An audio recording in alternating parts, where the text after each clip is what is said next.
Hello everyone, hope you're doing well. I hope you've been enjoying some good Family Guy.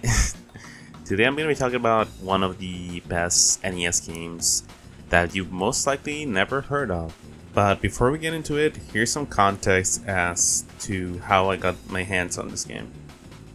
Around a year ago, a friend of mine gifted me an NES for my birthday. They were aware that I was super into OG retro gaming, but they knew that I was kind of broke at the time, so it'd be a while before I could do that. I was so excited to get this console though, just having an NES in person feels really surreal. I'm a big fan of retro technology, so it was one of the best gifts, honestly. I really wanted to play it, but I had to get the games first. For a while I wondered what my first NES games should be. I thought maybe I should go with a classic Super Mario Bros. And Duck Hunt pack, the combo pack. And I thought maybe something I'm more interested in, like Kirby or Zelda, could be fun.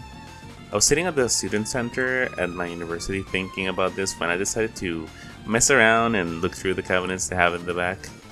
When out of the sudden I see a freaking NES game just sitting there.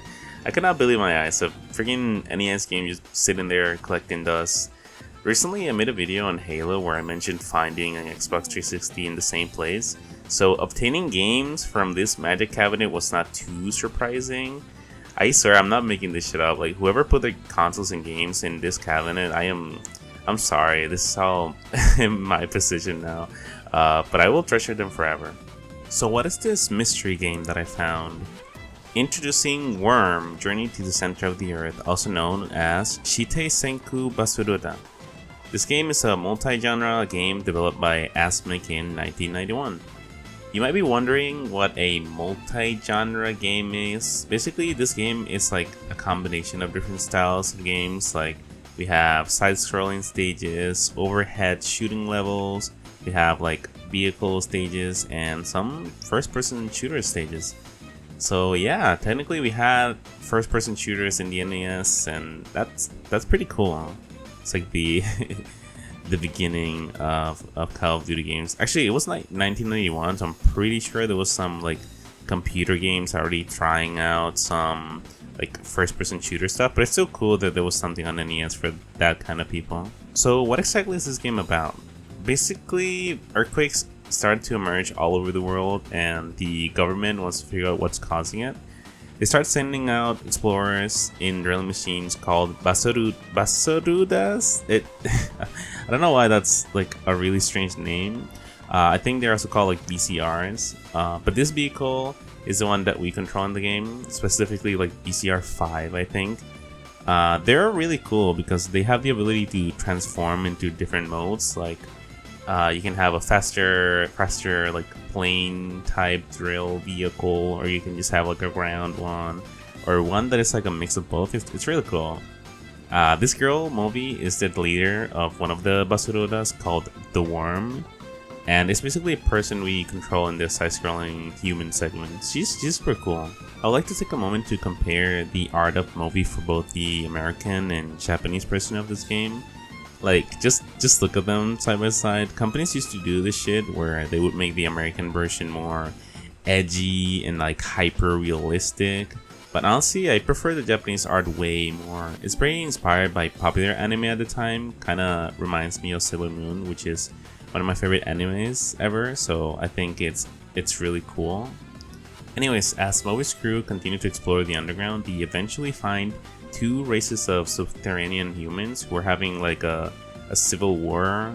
There's this race called the Non-Malta, which are at war with the Dynamors, who appear to be the nice guys. I'm not really sure. The naming conventions in this game are kind of weird. Moby's crew finds themselves in the middle of this conflict, and they try to find a solution. There are more stuff related to the story.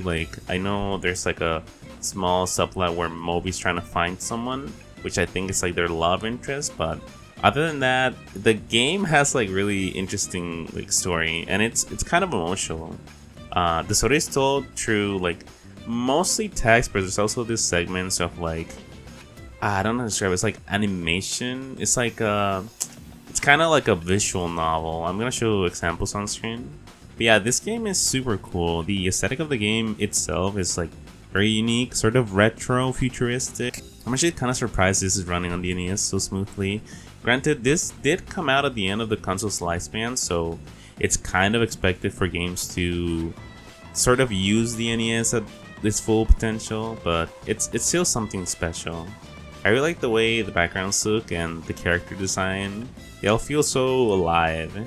The atmospheric music is also pretty good, like the menu song is kind of a banger, even though I've heard it like a million times, because the NES aged really weirdly. Sometimes you can't put the games and it starts running, you like fidget around with the game, and it just like plays the intro music in a loop, which is, you know, annoying. It's not surprising this game didn't do so well though. Like, it came out the same year as like the SNES in America. Besides, this game is actually quite difficult, especially in the vehicle segments. Luckily, the game has like infinite continues and a password system to skip if you can't beat a certain part. But I still recommend you trying your best to beat them because the story is honestly really worth it. Honestly, if you have an NES, this is definitely a game I would recommend. It's short and it's very fun and interesting. Also, I think you can find it fairly cheaply in Amazon.